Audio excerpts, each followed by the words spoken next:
The railway department has not taken the initiative for making double-line railway track from Agartala to Dharmanagar. The secretary of CITU, Shankar Prasad Datta, organized a press meet and made these allegations on Tuesday. The railway department has not yet taken the initiative for making double-line railway track from Agartala to Dharmanagar. There was a rail service from Shabrum to Dharmanagar before, however, now there is no more direct rail service from there. The secretary of CITU, Shankar Prasad Datta, organized a press meet and made this allegation on Tuesday. He further made an allegation saying that the rail service from Dharmanagar to Silchar is not regular like before, which is why the CITU is demanding for the regular rail service from Dharmanagar to Silchar like before. আমি বসে আসার সুযোগ পাইনি পানিসাগর থেকে কুমারঘাট এসে জায়গা পেয়েছি। ট্রেনগুলোতে কামরার সংখ্যা খুব কম, প্রতিদিন যত ট্রেন চলা দরকার ট্রেনের সংখ্যা খুব কম। তার জন্য আমরা বলছি ধর্মনগর থেকে আগরতলা আরও এক জোড়া ট্রেনের ব্যবস্থা করা হোক এবং আগরতলা থেকে সাবরুম আরও এক জোড়া ট্রেনের যাতে ব্যবস্থা করা হয়, এই দাবিটা আমরা রাখছি। এবং এই ট্রেনগুলোতে কামরার সংখ্যা যাতে বাড়ানো হয়, কারণ কামরার সংখ্যা খুব কম, কামরার সংখ্যা যাতে বাড়ানো হয়, কোচের সংখ্যা এবং কোচগুলো যাতে পরিষ্কার পরিচ্ছন্ন রাখা হয়। আমি কুমারঘাট থেকে বসার সুযোগ যেখানে পেয়েছি, একটা টয়লেটের সামনে বসেছি, টয়লেটের দরজা লাগানো, কিন্তু এখানে বসাটা হচ্ছে না, হলে আমাকে দাঁড়িয়ে আসতে হতো পুরো রাস্তা আগরতলা পর্যন্ত। তার জন্য আমরা বলছি যে টয়লেটের পরিষ্কার পরিচ্ছন্নতা রাখা ট্রেনগুলোতে এবং ট্রেনগুলো নোংরা হয়ে থাকে তা পরিষ্কার পরিচ্ছন্ন যাতে ট্রেনগুলো করা হয়, এই দাবি সেখানে আমরা রাখছি। আমরা পাশাপাশি বলছি ধরুন এক্সপ্রেস ট্রেন, বেশিরভাগ এক্সপ্রেস ট্রেন আমাদের রাজ্যে আগরতলা থেকে ছাড়ে।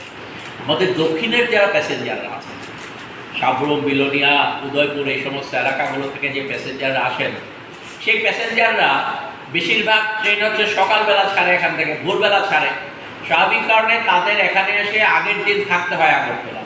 একই রাজ্যের মধ্যে 4-5 ঘন্টার ডিফারেন্সে তারা আসা যাওয়া করতে পারে। সেই জায়গাতে আমরা বলছি যে হ্যাঁ, একসাথে সব এক্সপ্রেস ট্রেন হয়তো সাবরুম থেকে চালু করা হয়তো সম্ভব নাও হতে পারে, কিন্তু শুরুটা কর এক্সপ্রেস ট্রেনগুলো ধীরে ধীরে সাবরুম থেকে যাতে চালু করা হয়, যাতে আমাদের ত্রিপুরা রাজ্যের একেবারে দক্ষিণ প্রান্ত থেকে ত্রিপুরার যাত্রীরা এই সুযোগগুলো ব্যবহার করতে পারেন।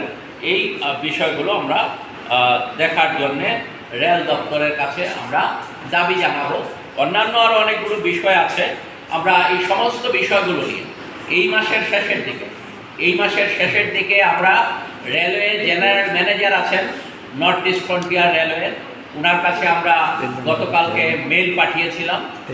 আমাদের এই রাজ্যের এমএলএদের সহ বর্তমান এবং প্রাক্তন যারা বিধায়করা আছেন তাদেরকে সহ আমরা আগামী কিছুদিনের মধ্যেই আমরা চাইছি যে এ মাসের শেষের দিকে যাতে টাইমটা ফিক্স করেন জেনারেল ম্যানেজার।